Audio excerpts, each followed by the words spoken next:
Hello, welcome to Miniature Realms. My name's Stuart. I love a great looking Wargames table, and some of the best terrain available at the moment is available only as an STL. So how easy is it for a novice to pick up a printer, unbox it and print out something great for their table?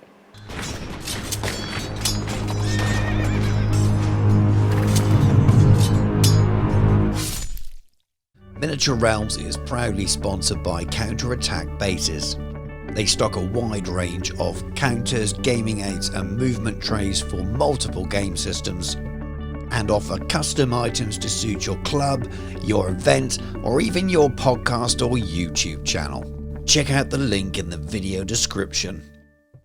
A few weeks ago, BambuLab reached out and asked if I was interested in receiving a A1 combo to review, and of course I jumped at the chance. I've had one of these on my shopping list for quite a while, if I'm honest with you. I have a resin printer. I occasionally print miniatures, but it's no good for terrain at all, and I don't really like using it too much because the resin's messy. I can print okay, but if I really want a vast amount of miniatures for an army or something, I'm more likely to pay someone to do it. Someone will do a better job of it. But that's not quite the same for terrain. I find that with terrain, the kind of things I'm after, I'm finding STLs for all the time or seeing them online, and it's just too expensive to go and get someone to do it all the time. But it's about making that leap and jumping in, and you know, very kindly BambuLab have provided me with this, and it has meant that I've had to not have to go and purchase it, which is obviously I'm very, very lucky. BambuLab have got a very good how to build video for this machine. You've seen a little bit of footage here of me opening the box and getting the machine ready. I just wanted to demonstrate the kind of level of stuff that you have to do. It took me about an hour to fully get it all set up and going. I was taking my time reading through the very small booklet. It's very easy to follow, akin to something like a Lego instruction guide. It's you page by page. There's only a couple of instructions on each page, so it wasn't too bad. Much easier than putting together IKEA furniture or something like that. So it's not too taxing. I wouldn't want to put anyone off by looking at this video now and seeing all those parts. Most of the major parts are together. You're just tightening a few screws here, putting a few plugs here and there. It's all pretty easy. But this video really is about showing a complete novice that knows nothing at all about this kind of printer or printing with filament at all, and really have no stats on this machine that I could wow you with. I could read the spec out, but it means nothing to me either. I just know that these machines are very highly regarded. The best example that I can give you is like using a brand new iPhone or a Samsung or something like that. They're pretty intuitive these days. You click a few buttons and what you expect to happen generally happens. I had that experience building this. It was easy to put together and I didn't have any issues. I didn't think, oh my God, where does this bit go? I don't understand the instructions. Honestly, it really couldn't be any clearer. And the whole point of this video was whether I could just build it out of the box, download an STL of something cool like terrain. I'm going to completely ignore the little easy starter things that come free with it, that you're going to think one's a little boat or something like that. I'm going to go straight for a cool piece of terrain and see if it works, because that's what us wargamers are interested in. We'll be able to print those cool bits of Warhammer terrain that we've seen online, on Facebook, on Instagram, straight out of the box. Comes with a 32GB micro SD card included in there. I'm not 100% sure all the stuff that gets stored on there that has a camera, and I think you can film some of the time-lapse stuff, so that might be stored on there, and I think there's a couple of files as well. But other than that, you're following it through super easy on the screen there. You're connecting to your Wi-Fi, so it's part of your home network, and then it's QR codes galore really to download the app onto your phone, and then also to set the machine up. And once you've got the machine going, it goes through its own setup and leveling process. None of the things that I used to have to do with the resin printers, it does it all for you. It takes about 15-20 minutes, and that's it. It's ready to go, ready to print. While that's all going, I've downloaded the app on my phone. You can browse and print stuff straight from your phone as well, and then you connect your phone to the network and it recognizes your printer and you're away. And you can add filament, you can name filament, there's lots of things you can do. You can check the process of your your prints. And then on their main website, there's loads of other tasks and things to help you out as well. A few weeks ago, I made this video painting up all this wonderful river terrain by laser terrain. Evan also chatted on the video with me as well. If you haven't seen it already, go and catch up, pop a link in there. But Evan really kindly basically gave me his whole catalogue in order for me to have stuff to print on this machine. This was super, super kind of him, super nice. Do go and support him, it's a great business. So this is what I chose. It's Chaos Ruin 1. I made a couple of mistakes setting this up. One was that big block in the corner. It's something to do with the setting I made. And also I didn't factor in the trees properly. They needed a slightly different form of PLA. They needed something more rubber-like. They're not designed for the setup that I had. And I was ready to go, pretty much. So the estimated print time was set after I sliced it. It was sent over my network from my computer directly to the machine itself. It downloaded it and it started going. Now the estimated time was 31 hours. Now I think it finished a little bit less than that, unless my maths was off. Now all the prints I've done after that have been pretty much spot on what it estimated, but I'm sure this was done in about 26 hours, so a little bit shorter. But I kept coming back to it, as you can see, checking the progress, and I couldn't believe that it was just working. After all the fighting I've done with resin printers, trying to get them to just work, trying to mess around with them, all the settings at the beginning and phoning people and things, this was just super, super easy. And there you go, the main piece has worked completely. And then I got the bug and got excited. I printed another bit of terrain, which I'll show you in a minute, and I moved on to some movement trays, and this is something I really wanted to be able to do as well. Rather than ordering them all the time, either MDF or order other prints, I can do them myself. And then this was going right now, just before I started making this video, this tower. That's not finished for this video. And these were the results. This is what I printed for this video. Now, like I've already hinted at, the trees went wrong. I used the wrong material and they didn't work. They are an optional extra for this piece, which is quite handy anyway. But the main piece printed off perfectly first time. Really happy with the results. Very little cleanup to do as well. Sent pictures to Evan. We were talking about it throughout. He was really helpful. This was another piece I did. This took about 7 hours, so a little bit shorter in time because it's a little bit smaller and can't really see very well from an angle there. There's lots of rocks and a skull. This is all from his Chaos range. And this was the movement train from Jazali's studio, I think. Really nice set that I bought the files for. And I'll be slowly swapping my armies over to these, I think, and printing much, much more. So really happy, and I've really got the bug. I want to keep going. And I printed a bit more. There's a little pool again from laser terrain again. So I'm building up towards a bit of a future video with a table. Now this isn't going to be a full tutorial mode, but I really want to show you what it looks like painted up. So I've primed it black, and then I'm going to use a brown base and then some greys. The mid grey that's shown there I don't actually use, but I'll pop all of the paints that I use for this very small little tutorial part at the end of this video on my Patreon. Will be available to free users as well. You will have to be a member of the Patreon, but if you want the paint list rather than just pausing the video, which you can do, they will be available there as a bit of a photo over on my Patreon. But I essentially put a brown base layer down for most of the whole of the piece of the terrain, apart from the areas that are likely to be stone, and then I went back in with the grey, slowly building up, leaving a little bit of black in those recesses to really help with the shadows. Not worrying about the overspray too much as well, because I'm going to be adding lots of weathering powders and oil washes and things.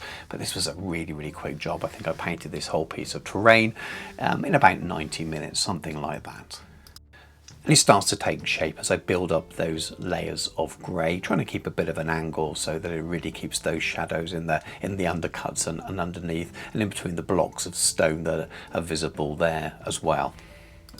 And then I decided to skip that mid grey, like I said, and went on with the brightest grey. It looks really stark at the moment, but it doesn't at all in the end. I'm just really deliberately boosting that top highlight so that when I add all of the oil washes and things later on, it still shows up. What I'm doing there is almost highlighting the middle of each of the stones, the flagstones that are on the floor. From this distance it looks a little bit odd, but it will make a lot more sense when you see it later on. And then using that same grey, just catching the tops of the walls and the edges of the walls, and allowing the angle of the paint to overspray a little bit, keeping some of that shadow in. Again, it looks quite stark at this stage, but once I add the oils over the top, you'll see why I'm doing it this way, why I'm making it so bright. Now a little bit of white and a little bit of bone colour to do some dry brushing. So the white was dry brushed all over the stone areas, very, very lightly, to be honest with you, just catching some of the top details and giving it a little bit more pop overall. And then after that, I'm using the bone colour all on top of all the brown sort of muddier areas. Now this terrain is part of a set that I'm building at the moment that I want to be able to fit on a desert style, badland style terrain, but also won't look out of place on a grassy mat as well. So I want there to be lots of brown tones there that can look like mud, but also for it to be light and dusty enough in areas that it doesn't look out of place. Essentially, I'm leaving a lot of greens out of it, or if I have a green, it's very saturated and brownish to it. I'll talk about that more in a future video. So this is what we're left with after all of the airbrushing and dry brushing. And now it's time to just paint in that little grate there with some metallics, going with a brown metallic first and then a mid silver and a top silver afterwards. Nothing special there at all, just leaving a little bit of each paint layer showing through. So I'm sort of over brushing a little bit with the mid-tone and almost dry brushing with the brightest silver on the top. It's barely visible, and by the time we've added oil washes on it, a lot of it will be covered. Using two speed paints here through the airbrush, thinned slightly just to add some extra shadow in, and this really makes quite a big difference. This is why I wasn't too worried about the overspray in certain areas, because this covers it all up. So going in with the brown around the edges of the building, but also where the mud meets the edges of the flagstones as well, and that blends over both areas and sort of blends them into each other as well, softening all that dry brushing. If you're quite light with your airbrush, you keep some of the dry brush there, but you're just adding a little bit of a light filter over the top, which really sort of helps with the overall effect. The other colour is a sort of horrible, sickly, yellowy, greenish tone. Not too bright a green. I did appreciate a moment ago I said I'm trying to keep the absence of green in this, but it's got enough yellow in that it keeps it warm enough. And again, I'm just adding that in patches around the bottom of the building, but adding some dirty streaks down, adding a little bit of extra shadow in between the flagstones and the main stones on the building. And it just really adds a little more depth and makes it pop and adds more variation and all the other things that you'd want to see on the miniature. Now off camera, I've added a quick coat of matte varnish just to protect it slightly, because I'm adding some oil washes here, and some of the whites and greys aren't robust enough to deal with the thinner that's in the oil wash. I'm not going to go into deep with oil washes here and how they work and things, other than saying that they have a really nice weathering effect, especially on metals as well, and they do run into the recesses and evaporate quite nicely, so you're not left with the same staining on tide marks that you would do with a standard wash. It's always a fun stage going around and adding this into the recesses and allowing it to run over the details of the miniatures as well, much like you would do with a normal wash, but the overall effect, especially on something like terrain, is really good. But I'll save the detailed chats about those for more of a full tutorial rather than a part review of a BambuLab printer here. I use a lot of weathering pigments on my bases of my miniatures, and it'll be no different with this terrain. There's loads of texture here that I can rub it right into, blow the excess off, and it just sits there. You can add a little bit of fixer on there if you'd like to. I don't always bother if I blow the excess off.